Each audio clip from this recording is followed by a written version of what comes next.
父亲母亲时不时去东营替你看看他们。几年前，父亲嫌族务太过麻烦，想多陪陪母亲，就让我继位家主，自己带母亲去东营玩了。一席谎话一气呵成，惊得蓝思追、蓝景仪不敢作声。魏无羡奇道：“金子轩这么厉害的吗？”想了一会儿，又道：“也是，他好像偶尔还是能有点魄力的。蓝湛，他说的是真的吗？”金陵偷偷握紧了拳头，蓝思追、蓝景仪也十分紧张。蓝忘机沉声道：“是。”魏无羡又问：“那我呢？温家人送走了，我又去做什么了？”金陵道：“你拜入了兰陵金氏，做我的下属。”蓝忘机看了金陵一眼，金陵红着脸低下头去。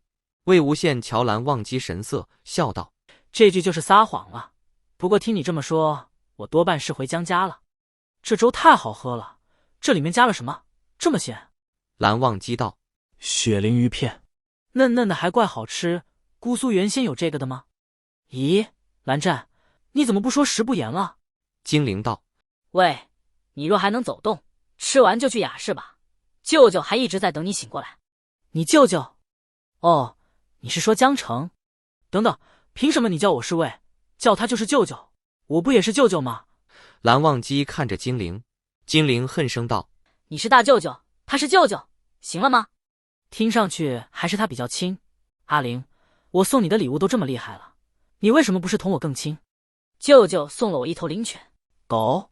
对，我原先已有一头灵犬，舅舅说须得配对产崽，便又送了我一头灵犬，也许明年就能生一窝了。魏无羡无奈道：“那好吧，比不了。”蓝忘机道：“魏婴，你稍待片刻，我遣人抱女婴过来。”好。蓝忘机示意蓝景仪和金陵出来。魏无羡喝着粥，转向蓝思追，同他细细攀谈起来。三人出了进士院门，蓝忘机嘱咐蓝景仪不要声张，随后遣他去女修院。待蓝景仪走远，蓝忘机问金陵：“如何想到的？”金陵低着头答道：“我这几年一直在想，若是小叔叔当年果真逃到东营，倒也不错。”金陵看蓝忘机一眼，见他并无不虞，便接着道：“那日生辰宴，你们告诉我，我父母都是很好的人，我父亲很厉害，很有担当。当晚我做了一个梦，梦到父亲救了思追，还救了魏无羡，救了我母亲，救了其他许多人，是个大英雄。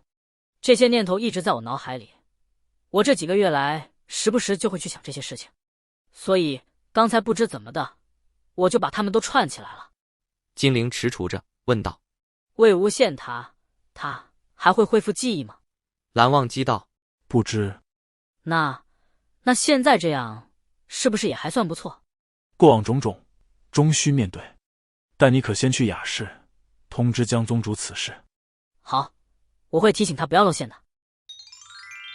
错落有致的水榭园林里，常年有山岚笼罩着延绵的白墙黛瓦，置身其中，仿若置身仙境云海。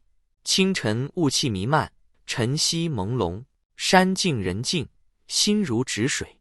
唯有高楼上传来阵阵钟声，虽非伽蓝，却得一派寂寥的寒山禅意。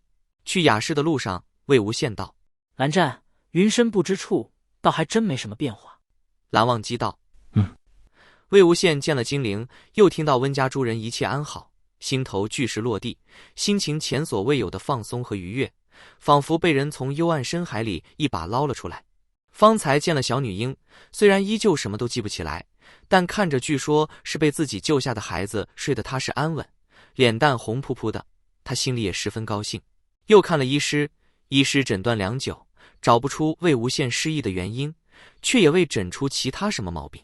魏无羡一向旷达，此刻一身轻松，心无挂碍，无忧无愁，迅速接受了时光已经匆匆流逝20年的事实，步履清洁，欢快雀跃。魏无羡道：“蓝湛，那个小女孩的父母找到了吗？”未曾。蓝忘机道：“询问过所有村民，街道并未丢失女婴。”啊，是被遗弃了，真可怜。我也很小就没了双亲，可我不是被遗弃的。蓝湛，姑苏蓝是会一直抚养她吗？自然。能在云深不知处长大，倒也是桩幸事。魏无羡心宽，少时在莲花坞得一众师姐师弟相伴成长，从未对年幼失户之事介怀。小女婴能得姑苏蓝氏庇佑，他自然是放心的。魏无羡又道：那你们给他取名了吗？未曾。那我给他取个乳名吧，毕竟是我救下的孩子，你们可以先用乳名换他。好。我看他小脸儿又红又圆，就叫小苹果吧。蓝忘机的脚步猛地滞住了。不好吗？只是乳名而已，若是换作宝宝囡一类，恐是难以同其他幼童区分。小苹果多有特色啊！甚好。蓝湛，20年过去了，你性子倒是温和不少，都会对我说甚好了。我记得你以前从未夸奖过我。我被洪水冲走，是你找到我的吗？聂宗主，聂怀桑找到你，然后通知于我。为什么是通知你？魏婴，你的身体可有不适？话题转得生硬，魏无羡心下疑惑，但也暂且按下，只道：并无不适，刚醒来有些头疼，现在已经好了。医师说你并无大碍，失忆许是暂时的，很快便能恢复。魏无羡轻松道：那好吧，我不问你了，反正等记忆恢复了，自然就知道了。蓝忘机颔首：到了。魏无羡抬头一看，雅士。魏无羡略有些踟蹰，他与江澄假意决裂，不知道现在状况如何，关系如何。方才当着蓝思追和蓝景仪，他不便询问，金陵又提前离开了。蓝忘机看出他的犹豫：魏婴，你与江宗主的关系已经改善许多。魏无羡想，温家残部的问题既已妥善解决，也许和江澄又偷偷和好了吧。蓝湛倒是心细，竟能看出我在想些什么。进了雅室，蓝曦臣、江澄和金陵都在。蓝忘机看向金陵，金陵微微颔首，表示两人都已知晓情况了。蓝曦臣清绪温雅，款款温柔，脸上挂着如沐春风的浅淡笑容，只是比魏无羡印象中的略清简了些。